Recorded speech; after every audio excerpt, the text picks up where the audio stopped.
Innovation यानी कि कुछ नया करके दिखाना और अलग करके दिखाना।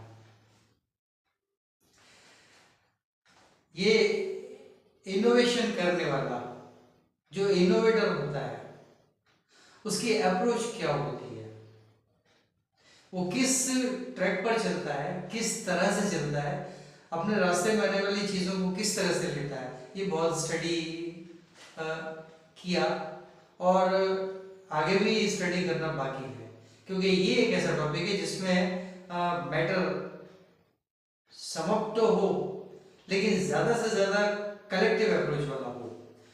तो ये स्टडी किया। Good evening to you all. दोस्तों, आज जो मैटर लेके आया हूँ उसका टाइटल है innovators 3D approach. 3 dimensional approach होती है जो इनोवेटर्स होते हैं, जो नया करते हैं। तो एक डायमेंशन में कुछ काम करते हैं अपने तरीके से, दूसरे डायमेंशन में कुछ अपने तरीके से दूसरा करते हैं, और तीसरा वो उनका रिजल्ट ओरिएंटेशन होता है। तो नीचे से शुरू करना होगा इसको। यूनिफॉर्म डिस्प्ले है। जो सक्सेसफुल हैं, सफल हैं, और जो इनोवेटर हैं जिन्होंने कुछ नया किया है, सबसे पहली अप्रोच होती है उनकी व्यूअर्स अप्रोच। वो सबसे पहले देखते हैं, ऑब्जर्व करते हैं, देखते हैं, चीजों को गौर से देखते हैं, अपने रास्ते में जो हर्डल्स आ रहे होते हैं उनको गौर से देखते हैं, जो करना होता है उसको गौर से देखते हैं, उसके स्कोप को देखते हैं। तो व्यूअर्स अप्रोच सबसे पहले फर्स्ट डायमेंशन है D1, व्यूअर्स अप्रोच। इस व्यूअर्स अप्रोच के तहत वो दो काम करते हैं। Number 1, view the issues from different points of view. अलग अलग दृष्टिकोण से, अलग अलग नजरियों से इश्यूज को देखते हैं, जो मैटर होते हैं, इश्यूज जो मामले होते हैं उनको अलग अलग पॉइंट्स ऑफ व्यू से देखते हैं। ये फर्स्ट डायमेंशन का D1 का पहला पार्ट है। और दूसरा पार्ट है view the limits and chances of innovation. ये तो देखते ही हैं कि इश्यू हमारे पास है, क्या काम करना है, और अलग अलग पॉइंट ऑफ व्यू से उसको देखते हैं। बहुत से पॉइंट्स ऑफ व्यू, आउटकम क्या होगा, कैसे किया जाएगा, कितने कॉम्प्लिकेशंस आएंगे, किस डायरेक्शन में पहुंच सकते हैं। नंबर 2 है view the limits and chances of innovation. Chances means opportunities. तो ये करने में, ये काम को करने में, टोटल जो कर रहे हैं इनोवेशन के फॉर्म में, उसको करने में जो उसकी लिमिटेशंस हैं वो क्या क्या हैं, और इनोवेशन की अपॉर्चुनिटी यानी इनोवेशन के चांसेस वो करके कितने हैं। ये तो यहाँ पर इन्होंने व्यू कर लिया, देख लिया डिफरेंट पॉइंट ऑफ व्यू से अपना मैटर। अब उस मैटर को यानी इशू को आगे ले जाएंगे काम करने के ट्रैक पर। तो लिमिट्स क्या क्या होंगी काम करने की, और chances of innovation means opportunities of innovation, यानी नया करने के चांसेस, अपॉर्चुनिटीज कितनी है। ये है फर्स्ट डायमेंशन D1। देन ये सब देख लेने के बाद काम शुरू कर दिया तो वो सेकंड डायमेंशन बीच में आ जाता है। एक ही पॉइंट है उसमें, ट्राई एंड लर्न अप्रोच। ये व्यूअर्स अप्रोच थी। अब दूसरी है try and learn approach, second dimension. इस डायमेंशन में try different points of view, अलग अलग पॉइंट्स ऑफ व्यू को ट्राई करते हैं, एंड लर्न फ्रॉम फेल्यूर्स। जो काम शुरू करते हैं उसमें एक स्टेज पर कभी कोई एक चीज में फेल्योर मिला, उसको कवर किया, दूसरी चीज में दूसरे पॉइंट पर फेल्योर मिला, वो देखा। लेकिन उन गलतियों से, फेल्योर्स से सीखते चलते हैं साथ साथ। सो this is try and learn approach, second dimension.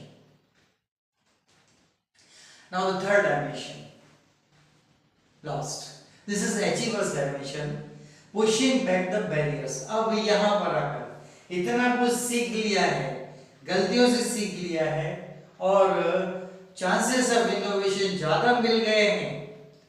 क्या हाँ, अब चांसेस हो गए कि ज्यादा से ज्यादा अच्छे से अच्छा और सबसे ज्यादा फ्रूटफुल, बेनिफिशियल फॉर ऑल जो इनोवेशन है वो कैसे होगा, ये सब पता लग चुका है। अब जो फ्रंटियर्स हैं, जो बैरियर्स हैं, उनको पीछे धकेलना है।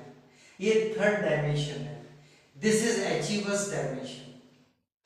जब ये हो जाता है तो इन लोगों के लिए, फिर उस शख्स के लिए पुशिंग बैक द बैरियर्स, ये तो चुटकियों की बात है, फिर वो सारे बैरियर्स को पीछे धकेल सकता है। हटो। तो इसमें क्या है, D3 में dimension number 3 pushing back the barriers, इसमें सबसे पहले है चैलेंज द बिलीफ्स। अब पुराने जो बिलीफ्स हैं जिनको रखते हुए लोग आगे नहीं बढ़ पाए थे, उनको चैलेंज करते हैं। कभी कभी कुछ पेसिमिस्टिक बिलीफ्स भी होते हैं, पेसिमिस्ट तो होना ही नहीं चाहिए। So number 1, challenge all beliefs and then take even the irrelevant ideas or fields for solution। ये जो सॉल्यूशंस करना पड़ेंगे इनोवेशन के रास्ते में, जो प्रॉब्लम्स आएंगे जो सॉल्यूशन करना पड़ेंगे, उनके सॉल्यूशंस के लिए take even the irrelevant ideas of fields. जो इररिलेवेंट असंबद्ध आइडियाज हैं या असंबद्ध फील्ड्स हैं जिनका उनके फील्ड से कोई कनेक्शन नहीं है, वहां भी वो सॉल्यूशन के लिए कोई डायमेंशन देखते हैं, कोई आइडिया देखते हैं। सो आइडियाज और फील्ड्स, वो आइडियाज और वो फील्ड्स देखते हैं, कहीं ना कहीं से कुछ ना कुछ मिल ही जाता है। So this is pushing back the barriers, third dimension. And ultimately what happens, reach at the innovation. तो फर्स्ट डायमेंशन में सबसे पहले view the issues from different points of view, then ये इसके बाद इसको पकड़ते हैं, view the limits and chances of innovation. फिर यहां से तीसरे को इसको पकड़ते हैं, try different points of view and learn from failures. उसके बाद चौथा पकड़ते हैं, चैलेंज ऑल बिलीफ्स। और उसके बाद फिफ्थ पर जाते हैं, take even the irrelevant ideas of fields for solutions. And ultimately जब इस स्टेज पर आ जाते हैं, सीधे रीच एट द इनोवेशन। ये इसके लिए बेस्ट साइटेबल एग्जांपल है, सभी लोग जानते हैं उनको, मैंने तो उनको मन से मेंटर माना है अपना, हालांकि कभी उनसे सामना नहीं हो सका, सिर्फ उन्हें पढ़ाई है। इनोवेटर्स सच एज डॉक्टर कलाम सर, इसी ट्रैक से चलेंगे, यही किया। 3 डायमेंशनल पर्सनालिटी थे, पहला dimension viewers approach, second dimension try and learn approach, and the third dimension pushing back all the barriers. That's all. बस आज यही बतलाना था। सब्सक्राइब करें, लाइक करें, शेयर करें, कमेंट करें। आज इतना ही। What is the next coming video? Good night.